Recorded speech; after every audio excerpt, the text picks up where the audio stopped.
Hello students, welcome to today's lecture series on CPT 301, Principle of Crop Protection, Study Section 2. The title of today's topic is Plant Diseases. Introduction.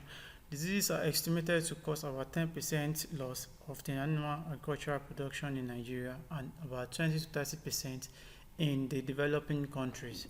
Therefore, it is now widely recognized that the reduction of losses due to diseases is an important element in increasing the efficiency of crop production.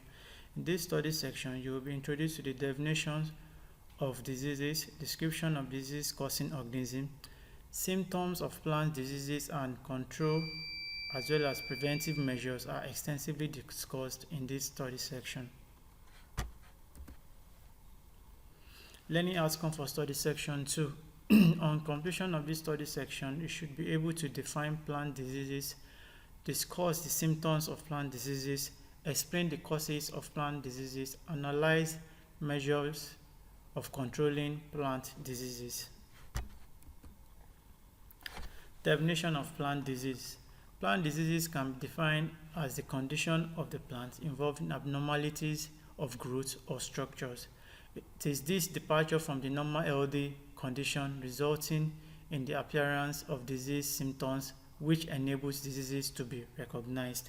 There are many factors which cause plants to appear unhealthy. Disease may be caused by pathogens. Pathogens are parasitic organisms which live in or on the host plants and cause the appearance of disease symptoms. This process is called pathogenesis. Plants may also be damaged by pests and mechanical forces such as wind, hail, and farm implements. They are non-parasitic disease or disorder which are caused either by adverse environmental conditions or by internal physiological disturbances, usually of genetic origin.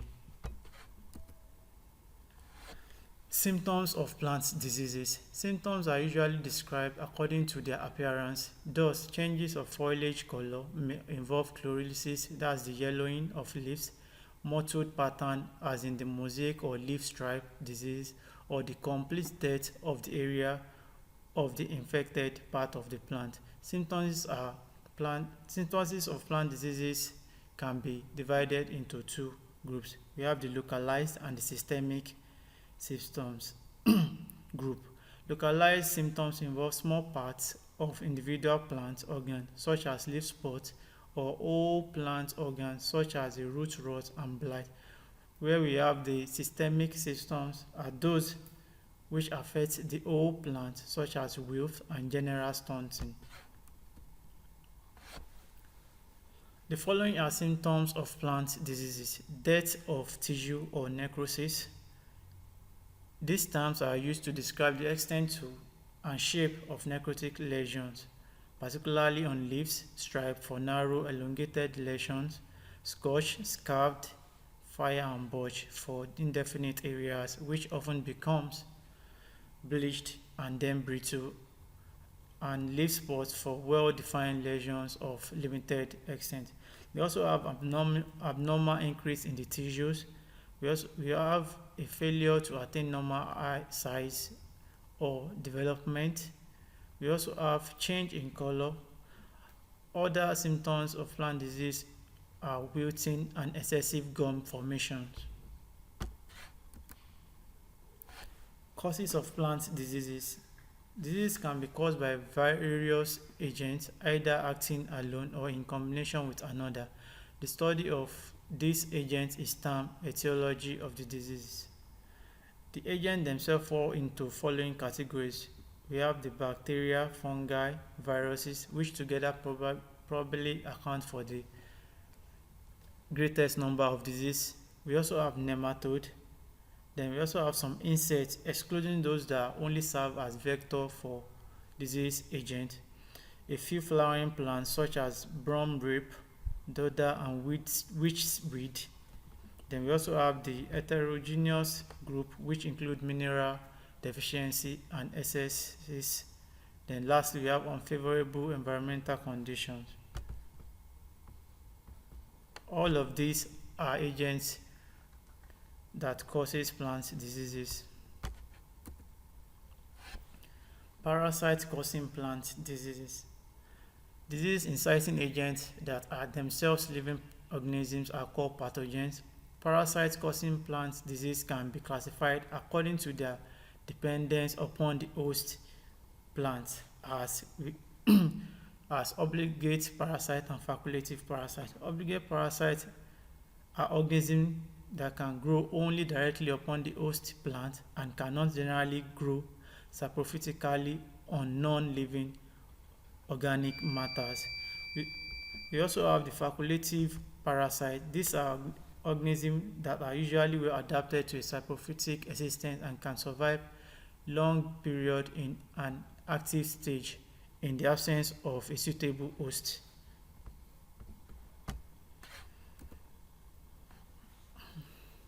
Causal agent of crop diseases. We have fungi.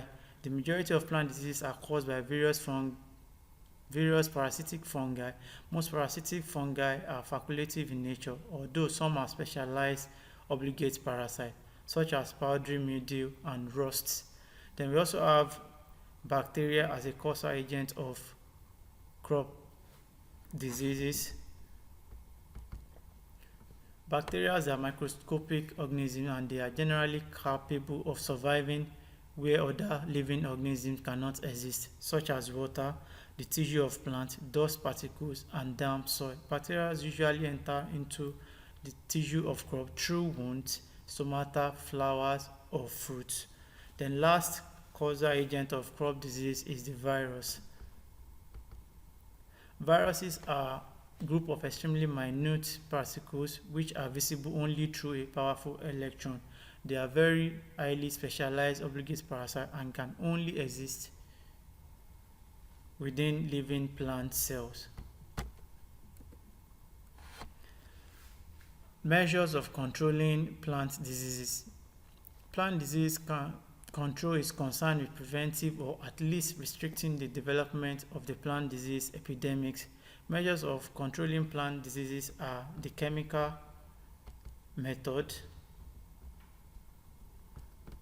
We have the chemical method, which are the use of chemicals. The control of insect vectors which carry disease has been effective in reducing the spread of some diseases such as swollen shoots, disease of cocoa, and mosaic disease of cassava.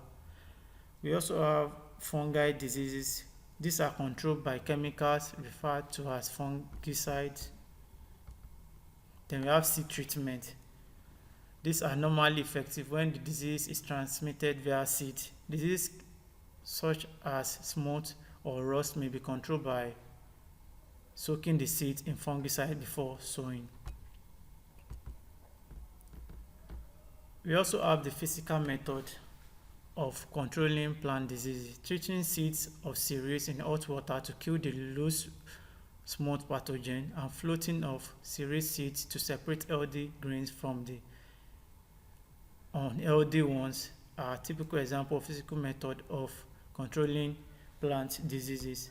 And lastly, we have the biological methods of controlling plant diseases. A more recent approach to control of plant pests and disease is biological control, which emphasizes the control of diseases and pests through manipulation of natural and ecological factors.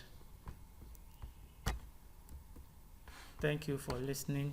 Hope to see you in the next class.